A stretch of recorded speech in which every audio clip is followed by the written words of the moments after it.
नमस्कार, मैं विशाल। एक बार फिर से आप सबका स्वागत है। जहांगीरपुरी का ग्राउंड रिपोर्ट भी सामने आने लगा कि किस तरह के जहांगीरपुरी के हालात है।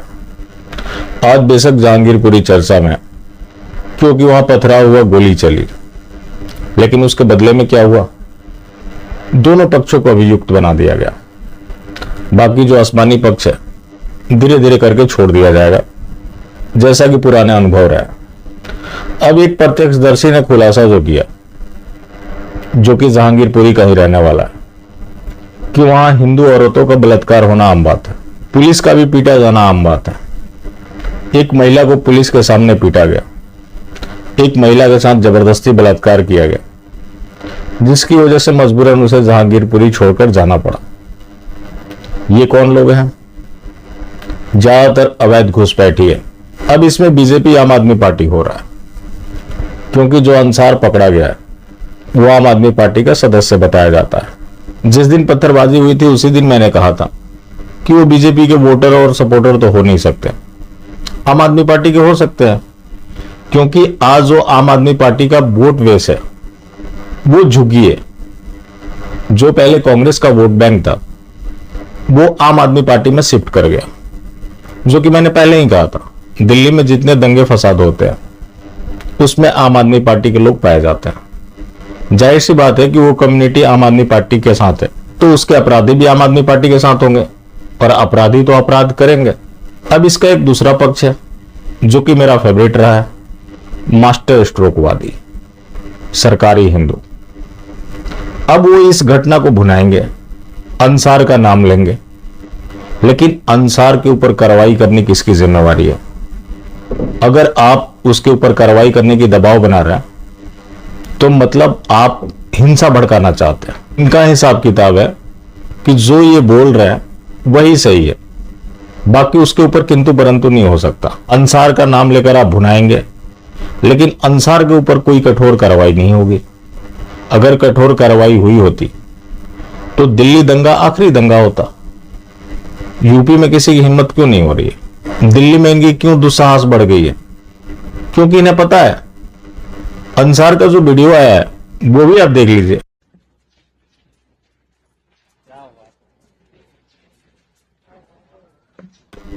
देखिए कितने चौड़े में इसे इस बात का कॉन्फिडेंस है कि हमारा कुछ भी नहीं हो सकता, और उसकी शुरुआत हो चुकी है। पुलिस इसे मामूली विवाद बता रही है। जिस सोनू चिकना के पत्नी को गिरफ्तार करने दिल्ली पुलिस गई थी, उसके ऊपर पथराव हुए, आसमानी पत्थर से उनका स्वागत हुआ, लेकिन दिल्ली पुलिस बोल रही है कि वो छोटी मोटी घटना है। तो ये पुलिस खालिस्तानियों से भी पीटी जाती है, इन आसमानियों से भी पीटी जाती है, लेकिन छोटी मोटी घटना बता रही है। वो जो हिंसा हुआ, जहां पे गोली तक चला, तलवार लिए आसमानी दिख रहे थे, उसे भी छोटी मोटी घटना बता दिया। जब ये छोटी मोटी घटना बता रहे तो केस कैसा बनाएंगे? जब गंभीर धाराओं में मामला दर्ज नहीं होगा तो अपराधी छूटकर बाहर आएंगे, फिर से अपराध करेंगे। जिस अंसार की बात हो रही है, 12 साल पहले दिल्ली आया था, आज इसका 5 मंजिला मकान है। इतनी आसानी से तो बन नहीं जाता। जितने अवैध काम है दिल्ली में वो सारे अवैध घुसपैठिए कर रहे हैं, लेकिन उनका कोई माई बाप नहीं है। यहां सिर्फ आरोप प्रत्यारोप जारी है। अरविंद केजरीवाल के बारे में बताया जा रहा है, जो कि सच है। जब कोरोना काल चल रहा था तो इनके लोगों ने दिल्ली में अफवाह फैलाया कि आनंद विहार में गाड़ी खड़ी है, बिहार यूपी के लोग बाहर निकाल दिए गए। वही जो रोहिंग्या कैंप थे उनको पर्याप्त राशन मिल रहा था, पैसे भी मिल रहे थे, तो वो केजरीवाल के वोटर है। और आज केजरीवाल दिल्ली के सीएम है। उसके पीछे उन झुग्गी बस्तियों का बहुत बड़ा हाथ है, जहां अवैध घुसपैठिए भारी संख्या में रहते हैं। सबके वोटर आईडी कार्ड, आधार कार्ड बने हुए हैं, तो वो केजरीवाल के वोटर हैं। लेकिन वो आपके वोटर नहीं है, फिर भी कैसे वो बॉर्डर क्रॉस करके आ रहा है? बांग्लादेशी की समस्या कांग्रेस के समय से चलती आ रही है, लेकिन रोहिंग्या तो आपके शासनकाल में आए। क्यों आए? हमेशा एनआरसी की बात ये लोग जपते रहते हैं। पिछले कार्यकाल में जब राजनाथ सिंह गृह मंत्री थे, मात्र 3 रोहिंग्या को डिपोर्ट किया गया था।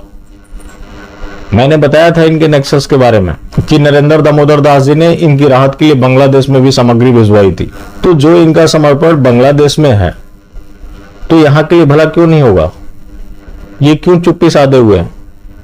इनके तो वोट बैंक नहीं है, लेकिन इन्हें इस बात का पता है कि वो जितना उत्पात मचाएंगे उतना हमारा वोटर हमारे साथ आएगा। सीधी सी बात है जिसके बारे में कई बार जिक्र कर चुका हूं कि हिंदू कमजोर होगा तो डरेगा, जब डरेगा तो बीजेपी को वोट करेगा। इसी नीति के तहत यह सब कुछ किया जा रहा है। और दिल्ली पुलिस की जो आज हालात है, क्या इससे पहले भी कभी ऐसी रही? पहले कभी ऐसी नहीं रही। वहां से जो तमाम खुलासे हो रहे, वहां के एक शिव मंदिर में पूजा नहीं होती, शराब की बोतलें फेंकी रहती हैं, कूड़ा करकट फेंका हुआ रहता है।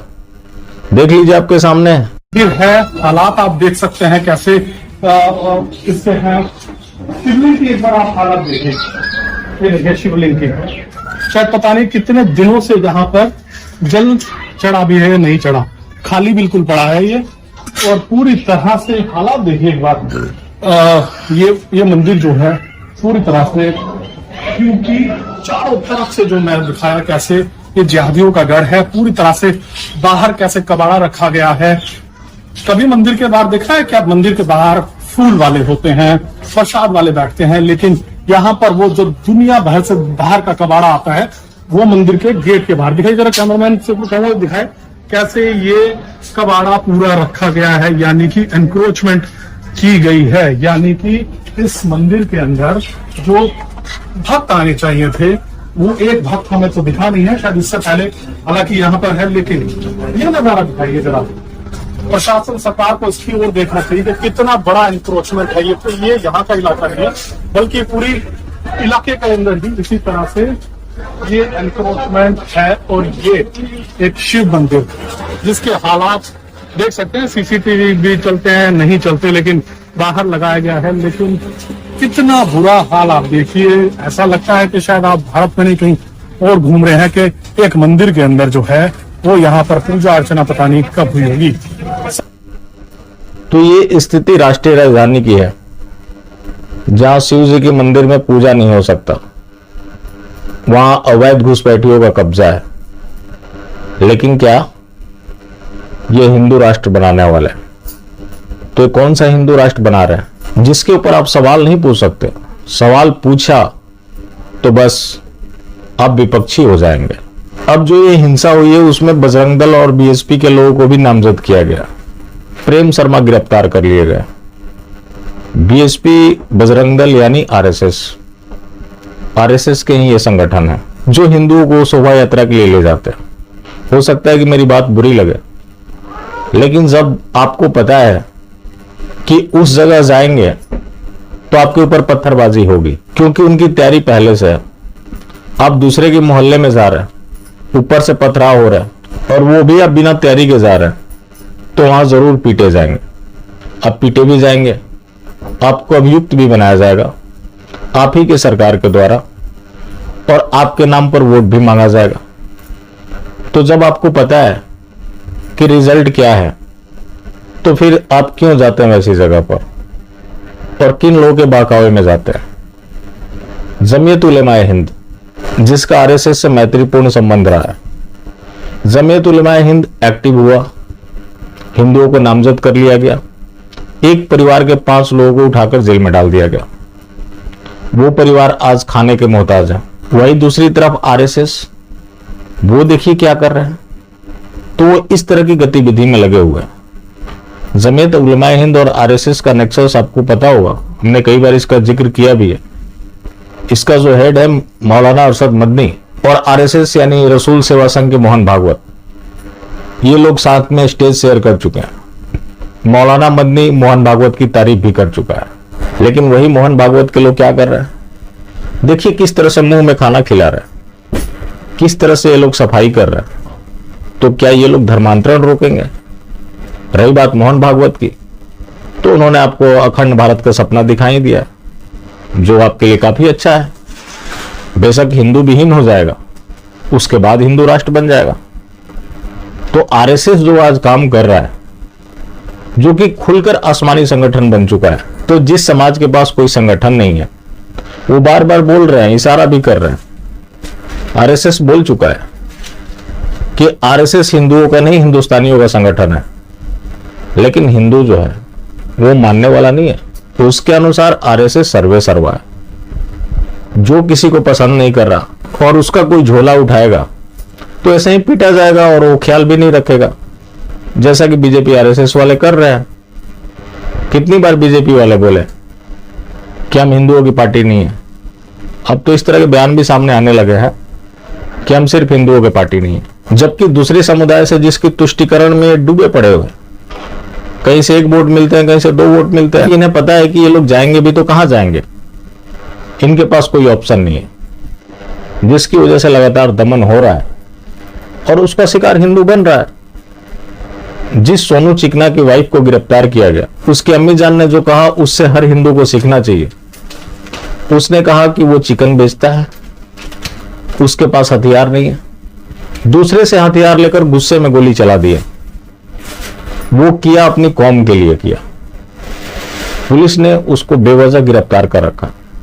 आप किसी से भी पूछ सकते हैं, ये उसके बयान है। तो कौम के लिए इतना समर्पण जो उसके लड़के ने गोली चलाया, उसको सिकन नहीं है।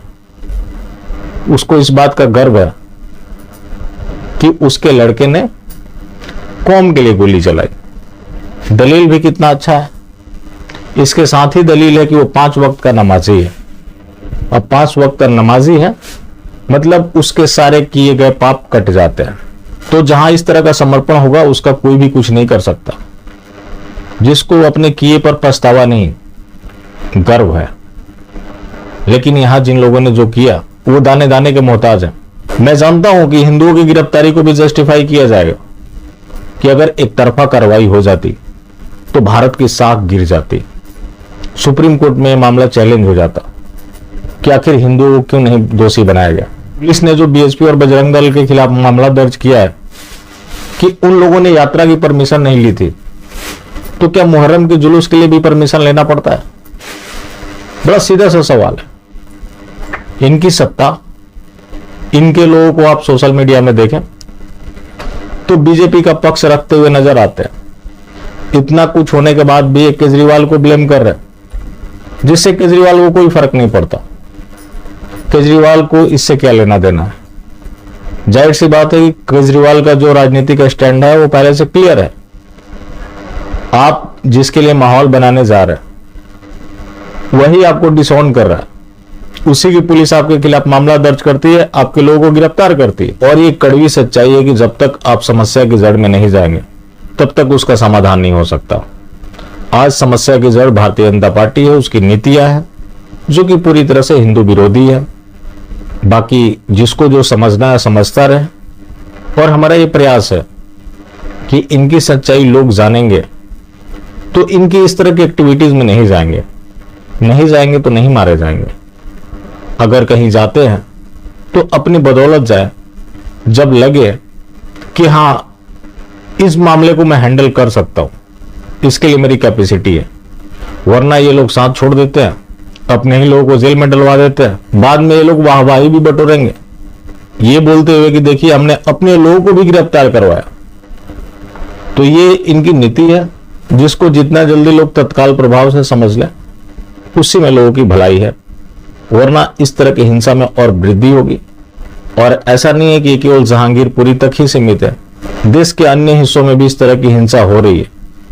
वजह क्या है कि दंगाइयों को एक चीज पता है कि हमारा कुछ भी नहीं बिगड़ने वाला।